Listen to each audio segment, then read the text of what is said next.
See, if you're like me and you're a fairly new VR user, there are so many things that you don't know about your headset and what it can do.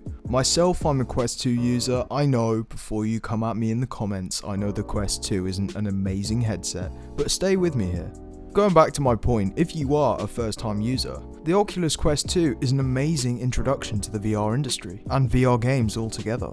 Some of us don't have the money and the funds to buy Valve Indexes and Rift S's, so the Quest 2 kind of guides as an acting hand to new VR users who want to get into VR but don't have the big bucks to spend, and acts as an amazing way to get people involved. Already in the first 4 months of the Oculus Quest 2's release, it has completely blown off the charts in sales. As soon as I saw the first trailer for one, I had to get one. Anyway, enough of me fanboying over the headset. It's time to get into the 6 tips and tricks that I've learned on the Oculus Quest 2 that you probably didn't know that will definitely improve the way that you play on your Oculus Quest. Tip number 1. Night mode, night mode, night mode. I cannot stress this enough. At night time, especially turning down the brightness, it definitely helps reduce the blue light and the white light from bright games. For all my Quest 2 users out there, we all get the pain of starting up Echo VR late at night just to be awoken by the virtual sun that is the white light from the menu. To access night light and turn down the brightness, you go to settings, quick actions, and they should be right there. I personally have night mode on the majority of the time, even during the day, because it really does improve my experience and decreases the strain on my eyes. Now, tip number 2 may seem like a common sense thing to think, but it surprised me the first time I heard it. Now, the majority of us love the Quest 2, but let's be honest, the battery life could be better, and this is where this tip comes in handy. Tip number 2. Buy a portable charger, whether it's USB-C to USB-C or USB-C to USB-A, something that you can keep in your pocket or tied to the back of your headset that prolongs the battery life while playing. I'll leave a link to a couple of portable chargers down in the description for my UK users. These aren't affiliate links or anything, this is just me helping you guys out, so check them out. If they're within your price range, great, but yeah, this really does help the battery life. Tip number 3. Oculus has a refund policy. It's very similar to Steam. It's up to 14 days with under 2 hours of playtime on any game. Just in case any of you out there have bought a game, you played 10 minutes of it, you don't like it, and you think you're stuck with it, don't worry, you can return it. Google Oculus Return or Oculus Refund Policy and they should take you to a page that helps you return that item, whether it's on the Quest store or on the PC VR store. Tip number 4. There is actually a shortcut to screenshot in-game, or even in the home screen, on your Oculus Quest 2 controllers. In order to screenshot on your Oculus Quest controllers, hold the home button and then press the trigger until you get a notification that should tell you that you've took a picture. All of your pictures can be accessed either in the headset itself or exported to a computer.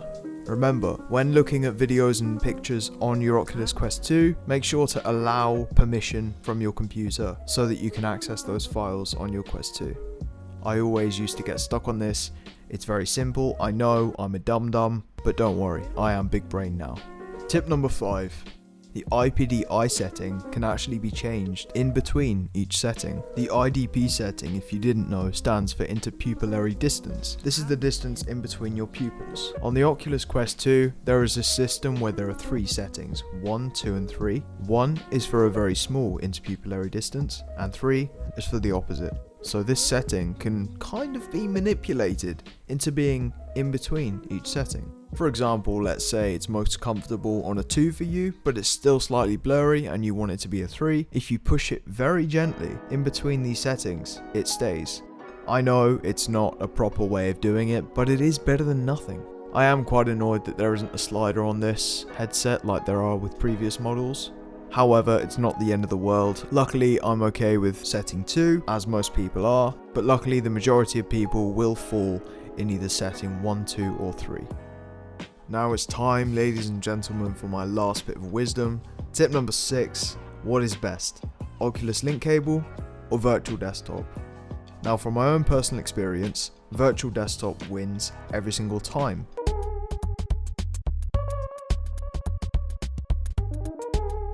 Except when your internet is slow.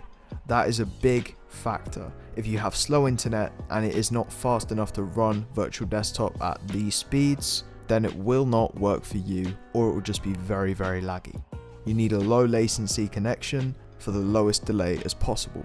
Now for me, I'm moving between 2 different locations all the time, so it's very varied for me. Where I am at this current moment in time, I can't use virtual desktop because my internet is not good enough. However, I have gone back to using the Oculus Link cable just for this. I don't, however, use the original Oculus Link cable. I use an Amazon equivalent that I'll be linking down below in case any of you guys are looking for cheaper Oculus Link cables. So it really is dependent on your situation. If you have good enough internet to run these speeds, go and get virtual desktop. It's pretty much the same price, if not cheaper, as what a cable will cost you on Amazon. And you can still play it wirelessly, playing PC VR games on Steam, whatever games you want.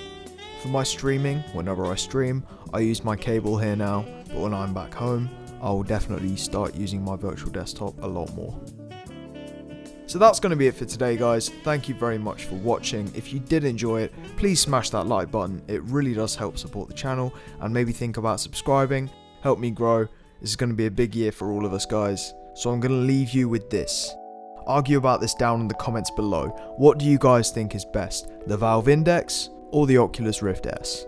I'm very curious. I want to hear your guys' opinions. I don't know much about these headsets, so I'd love to see the different comparisons. Anyway guys, if you want to see me live on Twitch, I'm streaming most days, 3 to 4 days a week at most. So click the link down in the description. My Twitch name is Uncle Barry M8. I know, very original. It's the same as my YouTube channel. But we do VR chat streams, we get very interactive. I chat to you guys, it's a massive laugh, and I have a whale of a time every single time I go live. So thank you all again for the support. I appreciate all of it, and I'll see you guys the next time.